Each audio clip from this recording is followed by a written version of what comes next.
जय हिंद दोस्तों। स्वागत है आप सभी का जियोस्फीयर एकेडमी पर। इस क्लास में हम आज से शुरू करने जा रहे हैं भारतीय संविधान एवं राज्य व्यवस्था, जो कि विभिन्न राज्यों के स्टेट पब्लिक सर्विस कमीशन, विभिन्न यूनिवर्सिटीज़ एग्ज़ाम, साथ ही साथ अन्य प्रतियोगी परीक्षाओं के लिए समान रूप से उपयोगी साबित होगा।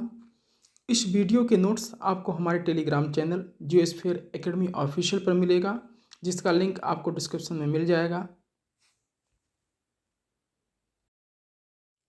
आज का हमारा टॉपिक है भारतीय संविधान और राज्य व्यवस्था। तो पहला प्रश्न उठता है कि भारतीय संविधान राज्य व्यवस्था में क्या अंतर है। विभिन्न स्टेट पीसीएस एग्जामों में जो सिलेबस रखा गया है उसमें भारतीय संविधान और राज्य व्यवस्था दोनों को जोड़ा गया है। तो यह जानना हमारे लिए बेहद ज़रूरी है कि संविधान और क्या है और राज्य व्यवस्था क्या है, दोनों में क्या डिफरेंसेस हैं। तो आइए प्रारंभ करते हैं कुछ बेसिक चीज़ों के साथ कि पॉलिटी और कॉन्स्टिट्यूशन में क्या अंतर है।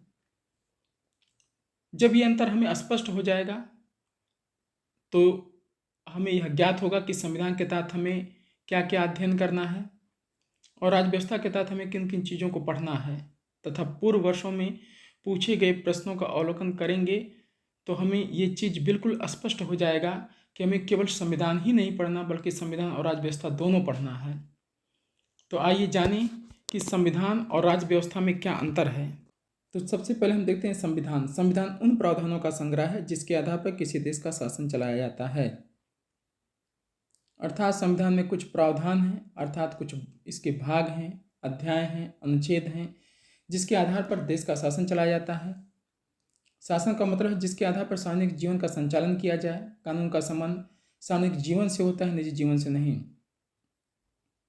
इसका मतलब है कि कोई व्यक्ति कितने घंटे सोता है ये कानून का विषय नहीं है, सरकार का विषय नहीं है, लेकिन वह व्यक्ति अपनी ड्यूटी छोड़ करके यदि सो रहा है या अपनी ऑफिस में जा कर के सो रहा है तो यह कानून का विषय है, संविधान का विषय है। इसके लिए उसे चेतावनी दिया जा सकता है।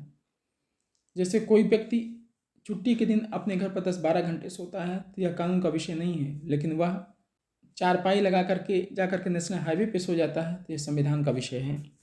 सार्वजनिक जीवन का तात्पर्य हम सभी का कॉमन जीवन है। इसके अंतर्गत राजनीति, कानून, शिक्षा व्यवस्था, अर्थनीति आदि को शामिल किया गया है। जैसे राजनीति के अंतर्गत कि भारत का प्रधानमंत्री कौन बनेगा, राष्ट्रपति कौन बनेगा, इसके लिए संविधान में कुछ प्रावधान किए गए हैं। ये संविधान का विषय है। अर्थात अपने जीवन यहाँ पे हमारे कहने से या आपके कहने से या किसी व्यक्ति विशेष के कहने से प्रधानमंत्री का चुनाव नहीं हो जाएगा, राष्ट्रपति का चुनाव नहीं हो जाएगा। संविधान में जो प्रक्रियाएं वर्णित हैं, जिन प्रक्रियाओं का जिक्र किया गया है संविधान में, उन्हीं आधारों पर राष्ट्रपति का चयन होगा, उन्हीं आधारों पर प्रधानमंत्री का चुनाव होगा, नियुक्ति होगी। लेकिन अगर किसी व्यक्ति को अपने जीवन साथी को चुनना है तो यह उसका व्यक्तिगत चॉइस हो सकता है। प्रधानमंत्री का चुनना, राष्ट्रपति का चुनना यह पर्सनल चॉइस नहीं होगा, बल्कि यह संवैधानिक प्रक्रिया है। इसलिए संविधान को फंडामेंटल लॉ ऑफ लैंड कहते हैं। इसलिए संविधान में जो कुछ दिया गया है वो आपको पता होना चाहिए। जैसे संविधान के भाग, संविधान में अध्याय, अनुच्छेद, इन सबको आपको जानना होगा। दूसरा है संविधान देश की सर्वोच्च विधि है, यानी कि देश का जो शासन का जो संचालन होगा वो संविधान के नियमों के अनुरूप होगा, यानी कि देश की ये सर्वोच्च विधि है। इसी के माध्यम से देश के शासन व्यवस्था का संचालन किया जाना है। संविधान में सरकार के विभिन्न अंगों जैसे विधायिका, कार्यपालिका और न्यायपालिका की शक्तियों का उल्लेख होता है। तो यहाँ पे हम समझेंगे कि विधायिका क्या है।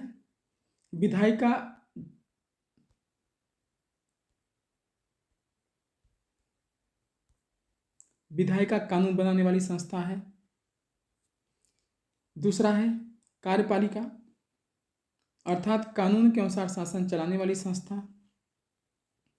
न्यायपालिका अर्थात कानूनों के अनुसार विवादों का समाधान करने वाली संस्था। संविधान में सरकार के विभिन्न अंगों की शक्तियों पर प्रतिबंध भी आरोपित होते हैं। संविधान में व्यक्ति के अधिकारों तथा राज्य की शक्तियों के बीच समन्वय और सामंजस्य भी स्थापित किया जाता है कि यानी व्यक्ति के कुछ अपने अधिकार होंगे, राज्य की कुछ अपनी शक्तियाँ होंगी। व्यक्ति अपने अधिकारों का उपयोग किस सीमा तक करेगा तथा राज्य उन व्यक्तियों के अधिकारों का लिमिटेशन की सीमा तक उस पर रिस्ट्रिक्शन लगा सकता है। इन सब चीज़ों का संविधान में समन्वय और सामंजस्य स्थापित करने की बात की गई होती है। भारतीय संविधान केवल शासन संचालन का दस्तावेज नहीं, अपितु संविधान में उन आदर्शों, लक्ष्यों, उद्देश्यों का उल्लेख किया गया है जिन्हें प्राप्त करना चाहिए। अब हम देखते हैं राज्य व्यवस्था। राज्य व्यवस्था क्या है? राज्य व्यवस्था संविधान का व्यवहारिक प्रयोग है, यानी कि जो संविधान में चीज़ों का स्पष्ट उल्लेख किया गया है उसका सार्वजनिक जीवन में किस प्रकार व्यवहार में हम प्रयोग करेंगे, उसकी उसकी बात को राज्य व्यवस्था में रखा जाता है। संविधान को लागू करने के क्रम में जो विषय और मुद्दे उभर कर सामने आते हैं उनको सामूहिक रूप से राज्य व्यवस्था कहते हैं। राज्य व्यवस्था में जो शामिल किए जाते हैं, एक तो संसद का कानून, दूसरा न्यायालय का निर्णय और तीसरा संस्थाएं। अगर हम देखें उदाहरण के रूप में, तो संविधान और राज्य व्यवस्था दोनों में कुछ उदाहरण के माध्यम से हम अंतर समझने का प्रयास करेंगे। जैसे भारतीय संविधान के अनुच्छेद 17 में अस्पृश्यता के अंत की बात की गई है। यहाँ पर अस्पृश्यता के उन्मूलन के लिए इसे दंडनीय अपराध घोषित किया गया है। अब अस्पृश्यता राजनीतिक जीवन में ना होने पाए, आर्थिक जीवन में ना होने पाए, शिक्षा व्यवस्था में ना होने पाए, कानूनी व्यवस्था में ना होने पाए, इन सभी चीज़ों में अस्पृश्यता को पूर्ण रूप से प्रतिबंधित किया गया है और इसे दंडनीय अपराध घोषित किया गया है। किंतु यहाँ पे सवाल उठता है कि अस्पृश्यता है क्या? इसके लिए किस प्रकार के दंड का प्रावधान भारतीय संविधान में किया गया है? क्या भारतीय संविधान में अस्पृश्यता को परिभाषित किया गया है? और जो दंड के प्रावधान किए गए हैं वो दंड कैसे होंगे? आर्थिक होंगे कि व्यक्ति को जेल की सजा हो जाएगी या उसे मृत्युदंड दिया जाएगा? इन सब का स्पष्ट वर्णन भारतीय संविधान में नहीं किया गया है, बल्कि यह राज्य व्यवस्था का विषय है। अर्थात संविधान में इस बात का स्पष्ट उल्लेख किया गया है कि अगर कोई अस्पृश्यता करता है या उसको बढ़ावा देता है तो यह दंडनीय अपराध है। किंतु ये राज्य व्यवस्था का विषय है कि उसे दंड किस तरह से दिया जाएगा। अर्थात संसद ने कानून बना करके कुछ प्रावधान निर्धारित किए हैं जिसके अनुरूप उस व्यक्ति को अस्पृश्यता करने पर उसे दंडित किया जाएगा। इसके लिए जो पहला कानून आया संसद के द्वारा, अस्पृश्यता निवारण अधिनियम 1955 आता है। बाद में अनुसूचित जात जनजाति अत्याचार निवारण अधिनियम 1989, जिसे SC ST एक्ट कहते हैं, 30 जनवरी 1990 से ये प्रभावी होता है। अब दूसरा एग्जाम्पल हम देखते हैं, नागरिकता। जो भारतीय संविधान में नागरिकता का वर्णन है, संविधान के भाग 2 में अनुच्छेद 5 से 11 में इसको वर्णन किया गया है कि नागरिकता, किसी व्यक्ति को अगर भारतीय नागरिकता लेना है तो उसके लिए क्या क्या क्राइटेरिया होगा, या किसी व्यक्ति की नागरिकता कैसे समाप्त हो जाएगी। और इसके लिए व्यवहारिक पक्ष में कुछ नागरिकता से संबंधित कानून बनाए गए हैं संसद के द्वारा, जैसे नागरिकता संशोधन अधिनियम 1955, नागरिकता संशोधन अधिनियम 2019। इन प्रावधानों के अनुरूप नागरिकता, किसी व्यक्ति को कैसे नागरिकता लेना है या किसी व्यक्ति का नागरिकता भारत सरकार द्वारा कैसे छीन लिया जाएगा, इन सब का स्पष्ट उल्लेख किया गया है। अनुच्छेद 21 में प्राण और दैहिक स्वतंत्रता के संरक्षण की बात की गई है, जिसमें सुप्रीम कोर्ट ने अपने विभिन्न फैसलों में जीवन के अधिकार की व्याख्या के माध्यम से बहुत सारे अधिकारों को चिन्हित किया है, जिसे सुप्रीम कोर्ट ने मेनका गांधी बनाम भारत सरकार 1978 में सुप्रीम कोर्ट ने कहा कि जीवन के अधिकार के तहत केवल पशुवत जीवन शामिल नहीं है, बल्कि जीवन के अधिकार का अर्थ गरिमापूर्ण जीवन जीने का अधिकार है। गरिमापूर्ण जीवन जीने के लिए जो अधिकार चाहिए वो सब अनुच्छेद 21 में शामिल हैं, जैसे प्रत्येक व्यक्ति को स्वच्छ पर्यावरण में रहने का अधिकार है, निद्रा का अधिकार, इच्छा अनुसार जीवन साथी चुनने का अधिकार, इसी तरह पासपोर्ट रखना, विदेश यात्रा करना, ये सब प्राणदायिक स्वतंत्रता के अधिकार के अंतर्गत सुप्रीम कोर्ट के विभिन्न डिसीजनों में ये चीज़ें निकल करके आई हैं।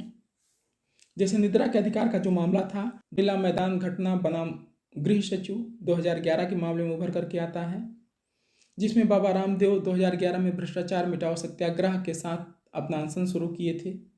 इसी क्रम में बाबा रामदेव अपने लगभग 5,000 अनुयायियों के साथ रात में शांतिपूर्वक सो रहे थे तथा रात में 1 बजे के आसपास संयुक्त पुलिस आयुक्त के नेतृत्व में पुलिस की टीम ने बाबा रामदेव को निकालने के लिए मंच पर पहुंचती है और सुरक्षा बलों बाबा रामदेव के समर्थकों के मध्य जो है झड़प होती है। कई राउंड आंसू गोले दागे जाते हैं।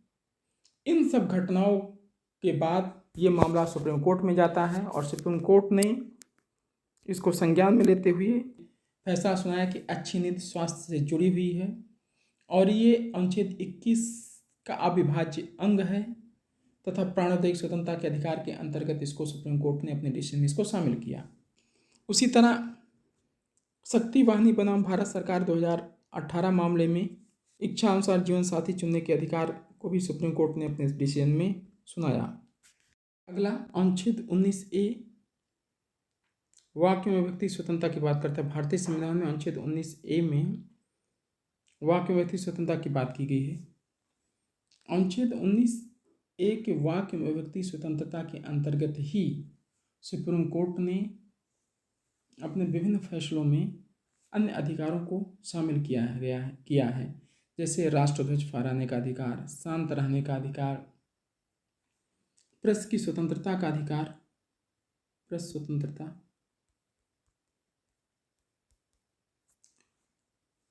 इंटरनेट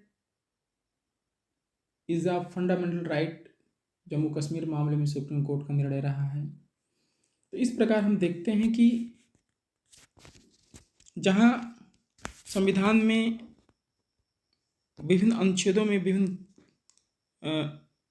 प्रावधानों का जिक्र किया गया है तो विभिन्न अन्य माध्यमों से जैसे कि संसद के कानून के द्वारा, न्यायालय के निर्णय के द्वारा उसके व्यवहारिक पक्ष को शामिल किया गया है। अब हम देखते हैं कि हमारे देश में बहुत सारी संस्थाएं हैं जैसे नीति आयोग, वित्त आयोग, राष्ट्रीय महिला आयोग, मानवाधिकार आयोग, सूचना आयोग। इस प्रकार बहुत सारी संस्थाएं भारत में वर्तमान में कार्य कर रही हैं। यहाँ पर हम देखेंगे कि कौन सी संस्था किस प्रकार की है। तो मुख्य रूप से अगर देखा जाए तो भारत में जो संस्थाएं हैं उसको 3 भागों में बांटकर देखते हैं। तो संवैधानिक, दूसरा असंवैधानिक, तीसरा गैर संवैधानिक या संवैधानेतर। तो संवैधानिक संस्थाएं वे संस्थाएं होती हैं जो संविधान के किसी भाग में शामिल हों, या तो वो मूल संविधान में रही हों अथवा संविधान संशोधन द्वारा उनको भारतीय संविधान के किसी भाग में उनको जोड़ा गया हो। इस प्रकार हम देखते हैं कि जो संवैधानिक संस्थाएं हैं उसका अगर उदाहरण देखा जाए तो अनुच्छेद 280 के तहत वित्त आयोग हो गया, 324 के तहत निर्वाचन आयोग हो गया, अनुच्छेद 279A के तहत जीएसटी परिषद को शामिल किया गया। जीएसटी परिषद को अनुच्छेद 100 भारतीय संविधान के 101वें संविधान संशोधन अधिनियम के द्वारा अनुच्छेद 279A के तहत इसको शामिल किया गया। आप कमेंट करके बताएं कि जीएसटी काउंसिल का अध्यक्ष कौन होता है। इसके अलावा अगर देखें तो संघ लोक सेवा आयोग यानी यूपीएससी, सीएजी,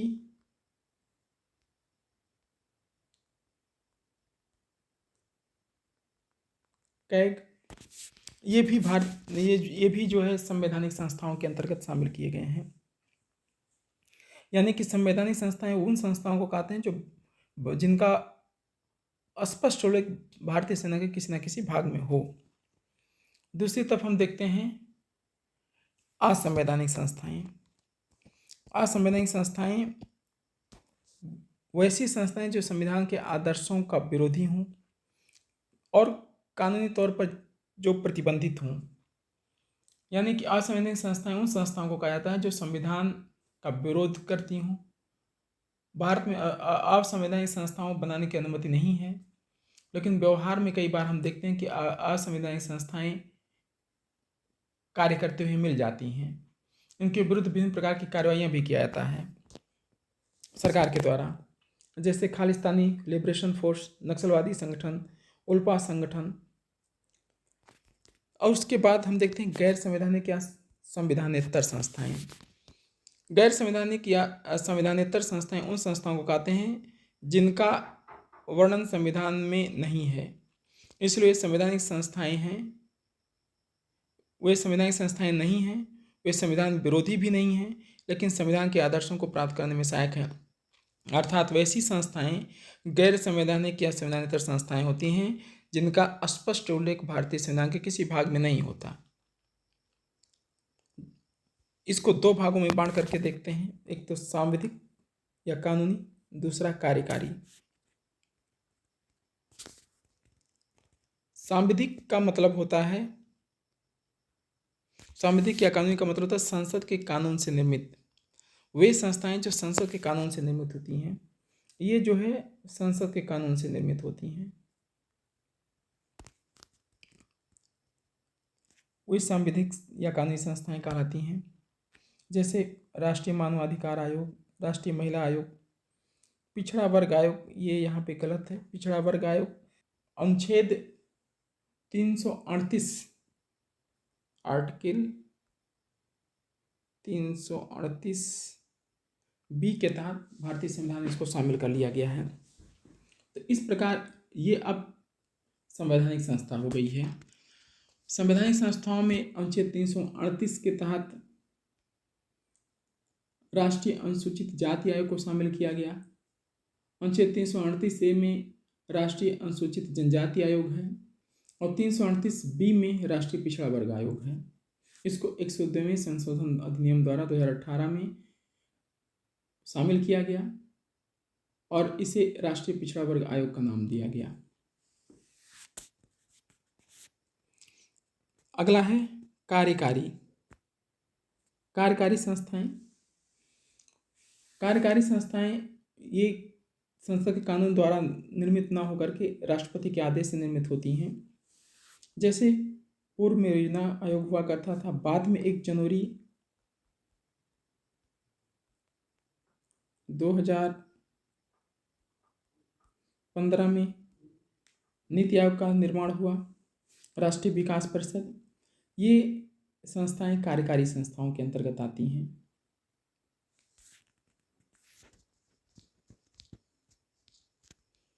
संवैधानिक का मतलब जो संविधान के किसी भाग में शामिल हो, मूल संविधान में हो, संविधान संशोधन द्वारा जोड़ा गया हो, जैसे UPSC, CAG, election commission of India. असंवैधानिक संस्थाएं संविधान के आदर्शों का विरोधी हों, कानून तौर पर प्रतिबंधित हों, जैसे उल्फा हो गया। कार्यकारी संस्थाएं जो राष्ट्रपति के आदेश द्वारा जिनका निर्माण हुआ हो, उन्हें कार्यकारी संस्थाएं कहते हैं। अब हम अभी तक इस क्लास में भारतीय संविधान के जो अनुच्छेद यहाँ पर क्लास के दौरान आए हमारे सामने, उन सब का हम एक बार क्विक रिवीजन करते हैं। सबसे पहले अनुच्छेद 17। अनुच्छेद 17 में अस्पृश्यता के अंत की बात की गई है। अस्पृश्यता के उन्मूलन के लिए इसे दंडनीय अपराध घोषित किया गया है। अनुच्छेद 19 से वाक्य में व्यक्ति की स्वतंत्रता की बात की गई है। अनुच्छेद 21 में प्राणदायिक स्वतंत्रता की बात, प्राणोदायिक स्वतंत्रता का संरक्षण की बात की गई है। अनुच्छेद 148 में भारत के नियंत्रक महालेखा परीक्षक कैग का स्पष्ट उल्लेख है।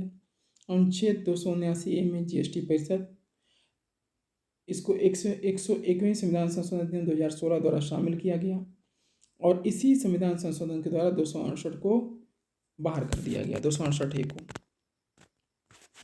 नेक्स्ट है अनुच्छेद 280 में वित्त आयोग। अनुच्छेद 315 में संघ एवं राज्यों के लोक सेवा आयोग। अनुच्छेद 324 में निर्वाचन आयोग। अनुच्छेद 338 में राष्ट्रीय अनुसूचित जाति आयोग। अनुच्छेद 338A में राष्ट्रीय अनुसूचित जनजाति आयोग। अनुच्छेद 338B में राष्ट्रीय पिछड़ा वर्ग आयोग। 102वें संशोधन अधिनियम 2018 द्वारा राष्ट्रीय पिछड़ा वर्ग आयोग को संवैधानिक दर्जा प्रदान किया गया।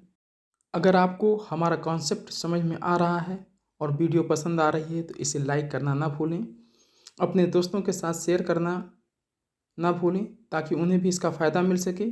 साथ ही कमेंट करके बताइए कि हमारा यह वीडियो कैसा लगा। इस वीडियो का नोट्स आपको हमारे Telegram channel Geosphere Academy official पर मिलेगा, जिसका लिंक आपको डिस्क्रिप्शन में मिल जाएगा। धन्यवाद।